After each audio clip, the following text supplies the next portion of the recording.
Dana, I just want to thank you for joining us and sink in Madison Square Garden, New York City. How does that feel? Like, you've been in this business for a long time. You started from scratch. How does it feel to be headlining Madison Square Garden? Yeah, no, this is definitely one of the milestones for us, There was, getting back on cable, getting sanctioned by all the athletic commissions, the Fox deal, and some of the iconic places we've been and venues. But, being at MSG is a big deal. So we've been waiting for this for a long time. They've been huge supporters, of getting us in here. And, I'm happy I'm finally here. And tell us a little bit about the sale on Friday. Where can we go? To UFC.com? Yeah, UFC.com. You can go to, any of the ticket outlets. You can go to Madison Square Garden, anywhere you can buy tickets. And what can we expect for our first New York card as far as there's been so much talk for so long about getting into New York, getting into MSG, and I wanted to bring the biggest, baddest card we've ever done. And I've been working on it for a long time. It's been crazy, but I got it done last night. I got the main event done.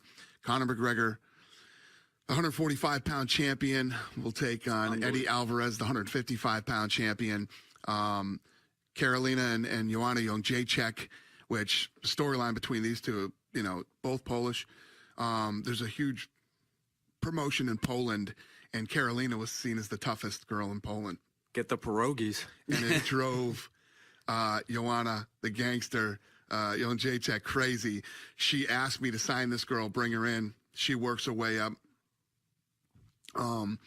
wins her last big fight to set up this match, and it ends up here at MSG, which is awesome. Tyrone Woodley and Wonder Boy, a fight everybody wanted to see. Cowboy Cerrone versus Kelvin Gastelum. I love Cowboy. I announced this morning Yoel Romero versus Chris Weidman, Misha Tate versus Raquel Pennington, who's on a 4-fight win streak. Rashad Tim Kennedy. This card's huge. Frankie Edgar and Jeremy Stevens. Thiago Alves versus Jim Miller.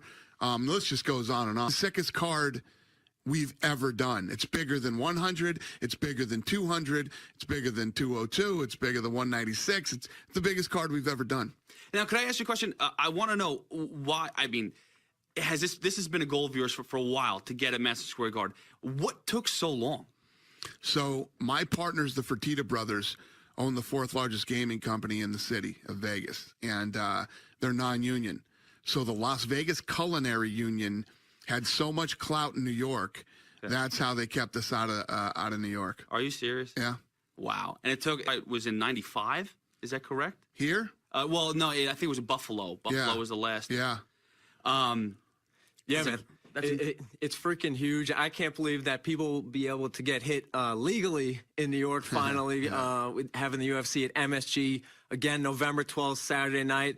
Are you going to keep it at the 10 p.m. Eastern Standard time? Yeah, same time. Awesome, man. UFC Fight Pass cards, I'm sure, is going to be stacked, if just the waterfall effect of all these fights from the main card.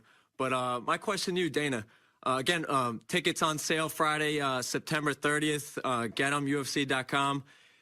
What the hell happened to Conor's foot? Is it healed now all of a sudden? Is the money right? What's going on? No, it's Conor's foot. Conor's foot is still busted up. So it's not, and I don't know if you guys remember at the end of the Nate Diaz fight, this last one, he was walking out of the room. So according to the doctor, it's an old injury, but he just needs to lay off it. And he's been on crutches and,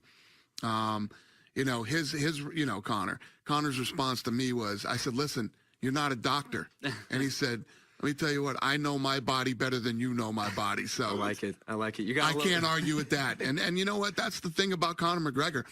This dude will fight, man. He'll fight anybody, anywhere. I'm telling you, everybody thinks that I kiss Conor's ass. No, I'm the guy that's on the phone. I'm the guy that's standing in the living room when it, the opponent pulls out days before a fight. Nobody reacts the way that Conor McGregor does. I remember the phone call with Dos Anjos. You were like, you want it at 155? He's like, no, I'll do it at 170. Let the skinny fat guy and Nate Diaz make the weight. Yeah, man, I love Conor for that reason. The fighter's pride. He made the rematch at 170. I'm saying, dude, just do it at 150. Your power will translate. Right? I hated that idea. I hated it. You know, but how could I say no to the guy when he just stepped up and fought him, you know, and saved the show? That's you know? true. And I know another thing you hated. What made the change? I don't know if it was you or somebody else. You said that he will hold up the 145 division, but now he's going into this on the promotions now, holding the belt. Alvarez is holding the belt. Why can he fight now for the second belt at 155, the lightweight division? Yeah. So listen, I battled this thing forever.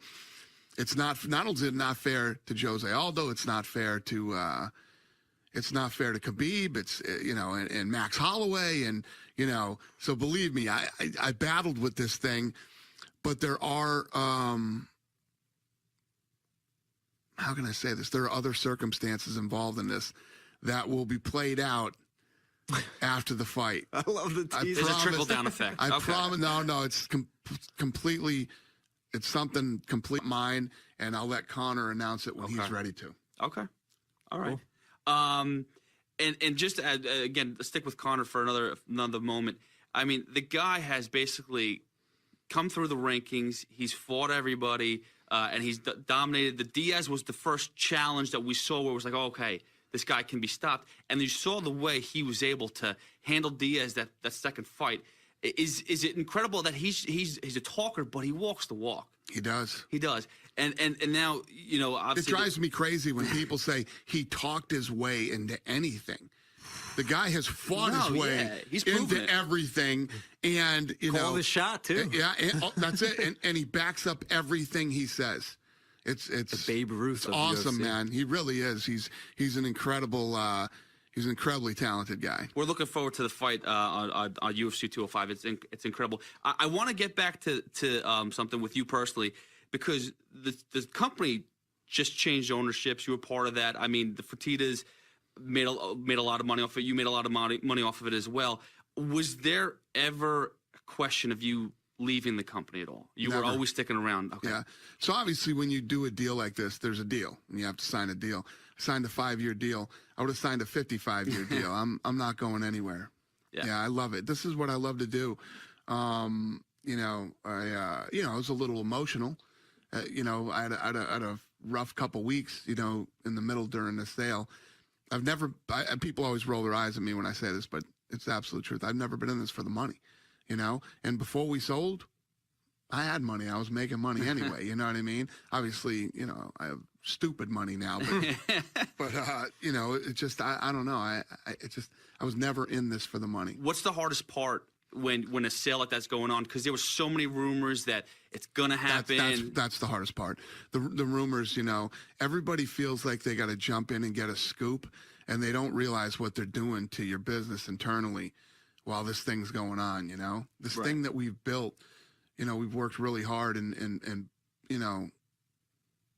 it's tough when that stuff's going on. You got employees wondering what's happening, and And did anything have to do? I mean, it's odd timing for the Fertittas to sell around the time that they did, because New York just got passed, and then all of a sudden we heard that the rumors were that we were going to sell.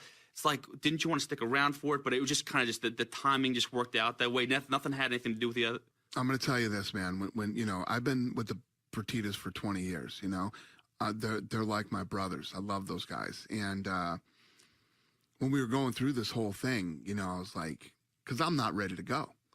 I'm 47, man. I still love it. I'm not ready to go. Still jacked. So I said, we had a couple moments, and he's like, he looked at me one day and he goes, dude, be happy for me. I'm done. Wow. Yeah. And that was when I knew. Future owner of the Raiders, the Fertittas. Not Vegas, the Raiders, but they'll end up owning some. Whenever comes to Vegas, NFL I think that would be perfect. But I don't even think it has to be a Vegas team. Oh, yeah. wow. I think they'd buy a New York team or and let me tell you, it's going to happen, and they will be great owners. And I'm just going to throw, just because we brought up football right now, I know you're a big Pats fan. Yep. Is Tom Brady taking a hit at all with you at all? His legacy? No. I mean, dude, any Oh, my quarterback can God. go in there and just win a game. It doesn't make a difference. I could go in there and do it, you know? You know what does make a difference? Every guy who's gone in there is out, Yes. which proves the durability Right. and the badassness That of Tom lanky Brady. bastard. Tom Right?